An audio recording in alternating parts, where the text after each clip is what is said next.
Right now at 6:30, we are live at ABC Toy Zone in Rochester because COVID-19 is on the minds of many, of course, as is Christmas, because the virus has changed so much this year, and the need is greater than ever when it comes to our Toys for Tots campaign.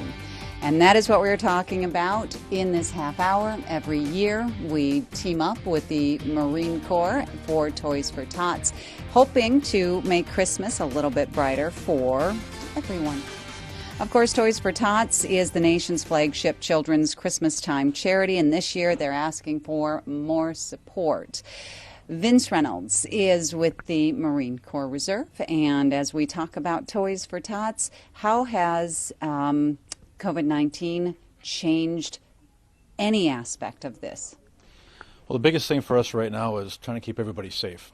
You know, we have dozens of volunteers that work for us throughout southeast Minnesota, and they interact with toys going into, stores like ABC Toy Zone here, the big retail stores as well as small offices. And we want to keep those people safe. Most of them are retired. So, putting this campaign together, our first thought was, how do we keep our volunteers safe?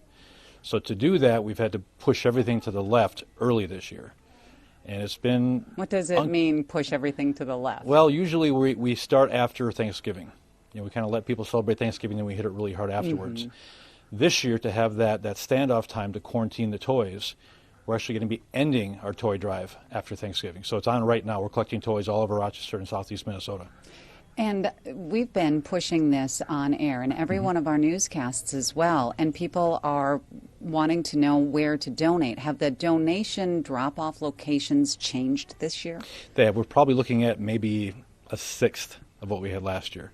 Part of that is a lot of businesses don't want the traffic coming in and out, which is completely understandable. Another part of it is our doing, try to limit the exposure of our volunteers, and we have significantly reduced volunteer staff this year. And pretty much if you're older, which most of them are, any kind of pre-existing conditions, I told them, I don't want you this year. Our primary objective is to keep you safe. And if we can run a campaign safely, keeping our volunteers safe, then we'll distribute toys. And I think we can do that. Talk to me about the need. Are there more families this year? And will you know that yet? I'm talking to some of the agencies right now, and it's kind of a mixed. There are some agencies like the Salvation Army and Christmas Anonymous, which we support locally in Rochester. Their numbers are up. There are some smaller counties in the region that are not going to be doing toy distributions. They're going to be doing gift cards. Same situation as their volunteers are older, and they don't want to risk the exposure. So we're actually seeing a decrease in some areas, but I think overall it's going to be higher. When will you know? People, a lot of times when they see that Toys for Tots and the campaign is running, they want to know how they can get in on it, whether it's to volunteer or to be a family receiving. And it's not easy for some families to say, I need it this year.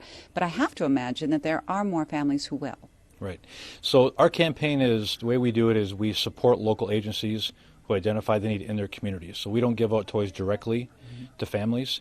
But they go to our website, and we have links to, different agencies in all 6 counties that we cover. But have they told you, those agencies, that they think the need is going to be higher? Yes. The ones that are actually doing toy distribution are telling us that they're higher. Yep. Last year, you had an issue with where to put all the toys. There were a lot of toys, and you didn't know where to go. Yep. How is that this year? Well, toy collection has been slow. We've had the boxes out now for about 2 weeks. We have yet to... I would say we've probably collected 4 or 5 full boxes. And considering we're wrapping this up on the 30th of November, we need help quickly. We're way behind right now. Okay, and so many people are online shopping now, right, and they're not necessarily going into the stores in droves and doing the shopping, Christmas shopping or anything like that. Right. So what do you suggest? Well, locally... Can I order something on Amazon and have it shipped somewhere? Well, that's the problem, is we don't really have any place to ship it to. That's what I need. Now, ABC Toy Zone, we're working with them, and they've got a really cool deal where you can go onto their website, and there's a link from ours as well. You can make a donation to Toys for Tots through ABC Toy Zone. And what they will do is they will shop for the toys here locally. That's another thing, money. Yep. I have to imagine that people would maybe be more apt to donate money instead of physical toys. And that's great. Last year we spent $54,000 locally buying toys. and all that money was donated locally. And was that on top of the toys that came in, or is, okay? So if you were to add up monetarily, how much money you need to support what you think the need is going to be? What do you think? Oh boy.